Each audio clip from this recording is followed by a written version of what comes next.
नमस्कार, मैं हूं नवीन जवाहर लेवल मीडिया नेटवर्क से। दोस्तों, क्या आपको पता है कि पाकिस्तान के लिए इंडिया का कौन सा जर्नलिस्ट है जिससे वो सबसे ज्यादा हिट करते हैं? दोस्तों, वो जर्नलिस्ट है अर्नब गोस्वामी। क्योंकि अर्नब गोस्वामी पाकिस्तान की धज्जियां उड़ा देता है अपनी न्यूज में।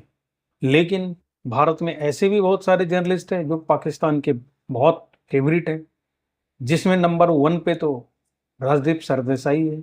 और क्यों उसके फेवरेट हैं, देखिए एक नमूना जरा। आपको बताता हूं कि इंडिया के एक बहुत मायानाज जर्नलिस्ट हैं राजदीप सरदेसाई साहब। इंडिया टुडे जो है उससे उनका ताल्लुक है। उन्होंने क्या कहा है जरा सुनिए। Islamabad has claimed 5 Indian jets were brought down by their Chinese-made J-10C jets. There is no official Indian denial on losses suffered by us. After checking and cross-checking with multiple sources, I can confirm that we did lose aircraft in combat. How many is best left to officials to... देख लिया आपने, इसलिए पाकिस्तान का ये favourite है। और India में जो विपक्षी दल है उसके भी हेट में सबसे ज्यादा जो जर्नलिस्ट है वो नंबर 1 पे अर्नब ही है। क्योंकि अर्नब इनकी भी धज्जियां उड़ाता है, क्योंकि इनके जो एंटी नेशनल एजेंडा होते हैं उसकी पोल खोल के रख देते हैं। और ऐसा ही अर्नब ने किया है पिछले 1-2 दिनों में, जिसके चलते कांग्रेस ने अर्नब गोस्वामी के ऊपर एफआईआर किया है। अर्नब ने ऐसी रिपोर्टिंग की है, ऐसा प्रोग्राम किया है, ऐसी डिटेल्स के साथ उसने बताई है लोगों को कांग्रेस की करतूत, कि ऐसा लगता है जैसे सड़क पे खड़े करके एक एक करके कांग्रेस के कपड़े उसने उतार दिए हैं। अभी अभी जो ऑपरेशन सिंदूर हुआ था उसमें कांग्रेस की तो पोल खुल ही रही थी एक एक करके।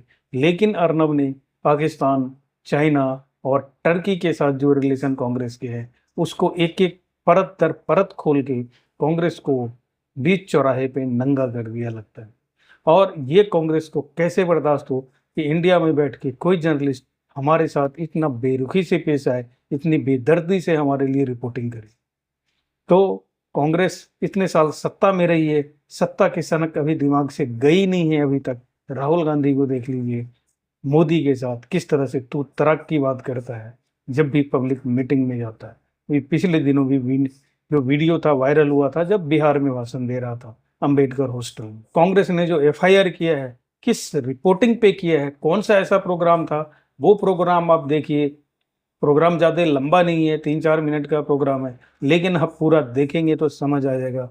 इंग्लिश में है लेकिन वो एकदम जनरल से इंग्लिश है, आपको देख के समझ आ जाएगा। पहले ये अर्नब का प्रोग्राम देखिए और उसके बाद फिर लास्ट में मिलता हूँ। The Congress party has a registered office in Turkey. That in 2019, Rahul Gandhi said that we must open a big office in Turkey, where a man called Mohammed Yusuf Khan was appointed to lead the extensive operations of the Congress party in Istanbul. I can understand if the Congress party has an office in Assam. I can understand if it is an office in Gujarat. But ladies and gentlemen, Rahul Gandhi, Sonia Gandhi needs to tell us why they want to have an office in Turkey. Apparently, it is very important to build a large organization of the Congress party in Turkey. Because something about the Congress party is not right. Yesterday, they were asked a question about Turkey, and you should see the visuals when Jairam Ramesh and Pawan Khera keep passing the mic to each other. Then they push the mic to each other. Then one of them tries to push the mic down because a question is asked to them that Turkey has fought with Pakistan against India. What is your view on Turkey? After that, there were the spectacular evasion, microphone theatrics between the two. They struggled to put together a coherent response. And in the end, Pawan Khera sheepishly deflected by saying, "Is par hum shigra aapse mukhatib honge." Complicated Urdu. I want to play that bite where it is quite clear that they do not want to commit that they are against the enemies of the nation. And there are only two things. You are for the enemies of the nation, or you're with the enemies of the nation on the one side, or you're against the enemies of the nation. As of now, the Congress party is with the enemies of the nation. So I want to ask you, if you're a Congress voter, are you also with the enemies of the nation? Ladies and gentlemen, enemy's friend is my enemy. And therefore, Congress party being for Turkey, change the hashtag Kong for Turkey is a matter of serious concern. Now watch this. Turkey boycott Turkey के boycott पे sir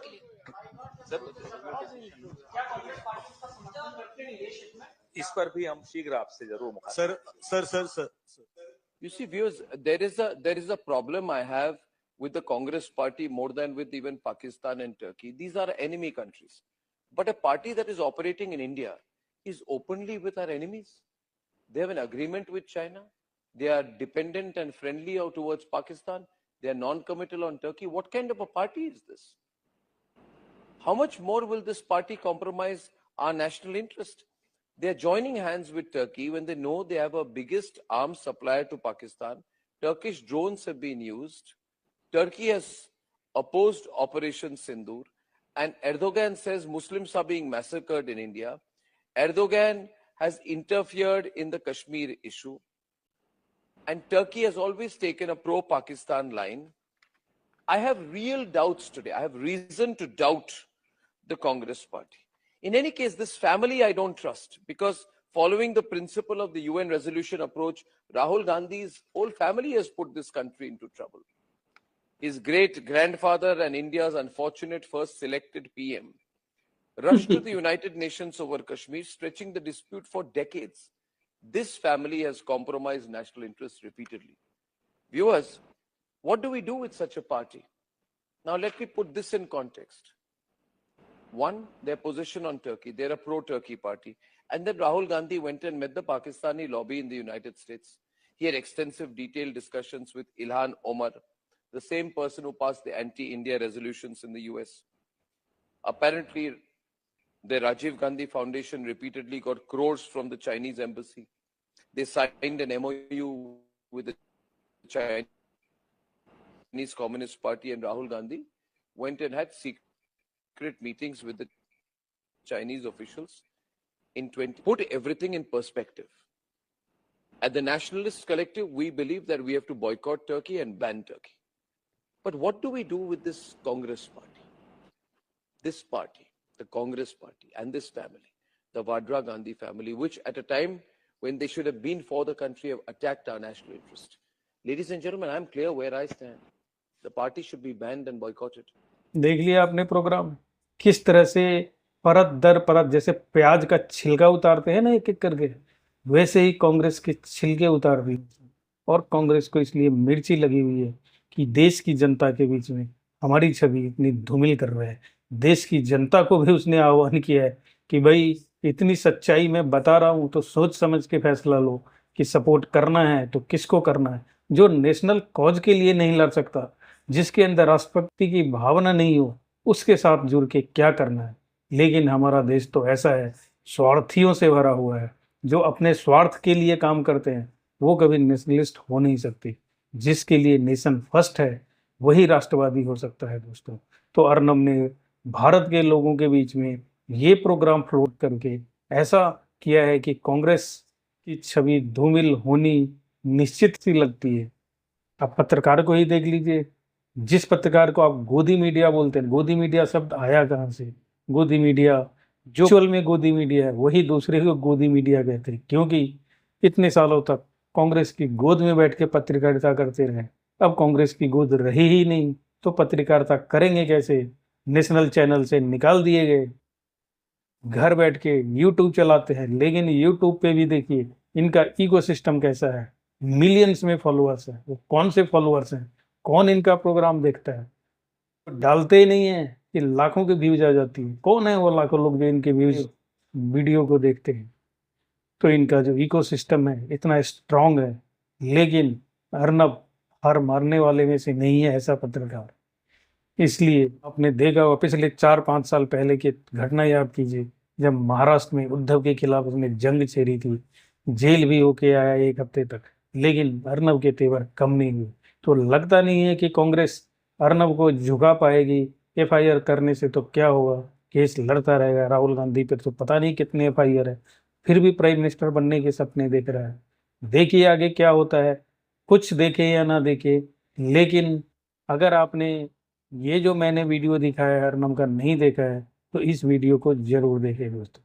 और अगर आपने अभी तक channel को subscribe नहीं किया है तो कर लीजिए, और वीडियो को लाइक और शेयर करना ना भूलना दोस्तों। धन्यवाद।